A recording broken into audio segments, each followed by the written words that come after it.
Hi, thank you so much for viewing my blog. I appreciate you subscribing, and for those of you who don't know how to subscribe, that's okay too. I just appreciate you watching.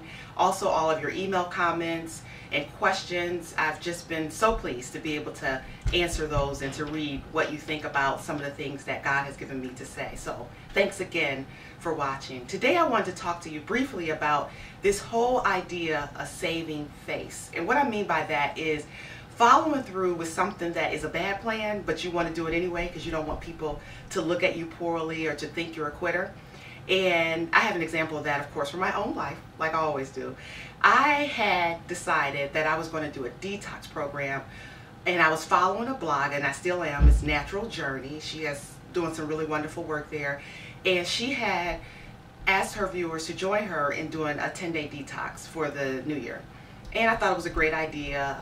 Although I am a healthy eater, I am a vegetarian. Over the holidays, like most people, I ate too much cookies and cakes and all sorts of things. So I felt like I just wanted to get that stuff out of my system. So anyway, 3 days into the detox, and I had just the worst experience. I woke up overnight and just had this tightening in my bowel area, and I felt like I was just feeling horrible. I don't want to get too graphic, but I just felt terrible.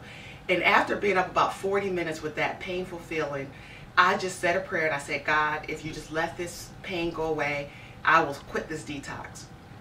And about 5 minutes later, the pain went away and I was able to go back to sleep. The next morning I got up, and the first thing that you do in the morning of the detox is you make this drink, and it's just distilled water or filtered water with sea salt. I went ahead and made the drink. I said, well, at least maybe I'll just do the drink, even though I said I was going to stop. And I made the drink, sat down in my family room to start my devotions, and it just came to me, you gave God your word. Aren't you going to stick to your word?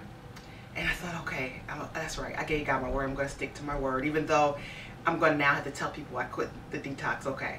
A little bit later, about an hour later, there's a drink that you drink with the detox that you drink all day, and it's just a lemonade drink with some cayenne pepper. I made the drink because I thought I haven't made the vegetable soup that I need to make in order to wean my body or get my body ready to have the solid foods again. So I went ahead and made the drink and took it in the car with me and was going to drink it, and it came to me again very clearly, didn't you give God your word that you were going to stop? And I'm like, oh man, okay, I'm not going to do it. I just quit. People are going to have to think I'm a quitter. I couldn't do the 10 days, whatever it is. I just quit. And then I noticed, this is an interesting thing, when I decided I would quit, the next day is when I realized why I had to quit. On day 3, I felt like a heart flutter, and I was kind of like, oh, it's no big deal. The next day, the day that I actually had to quit, I felt the heart flutter again. On day 5, the heart flutter was pretty strong, and it kind of took my breath away a little bit. And I thought, man, what is this about? And all of a sudden it came to me, the cayenne pepper in that lemon drink. And I thought, oh my goodness, I was doing my body harm, but not wanting to come off the detox because I didn't want people to think I was a quitter. And some of you may know this already, but in 2007 I was diagnosed with breast cancer.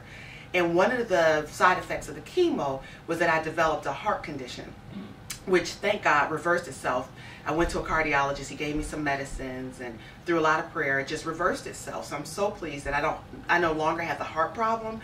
But who knows what I would have done with my heart, or how much I would have overworked my heart by continuing this lemon drink with cayenne pepper in it. So I'm just telling you today, if you're deciding to do something because you feel like you can't quit or you can't stop doing it because people will talk about you, don't worry about it. One of the things that we've been talking about a lot on this blog is how you succeed. And the way you succeed is by following what God is telling you to do, being obedient to it, and doing all that He's requiring you to do. If you do that, you're going to be a success, and you don't have to worry about what people say. Oftentimes, people stay in bad relationships, they stay at jobs that they're supposed to leave, they stay at all sorts of things because they don't want to look like a quitter. They don't want people to talk about them. They don't, whatever it is. We're always trying to save face. But you know what? Get out of whatever you're supposed to get out of. You know, take your little wounded ego with you and get out of there. And one of the things that has stuck with me for years is a scripture that's found in John 12:43. And it says that they love the approval of man more than the approval of God. And I have lived my life a lot of years wanting the approval of man and disregarding God's approval, not caring what God thought.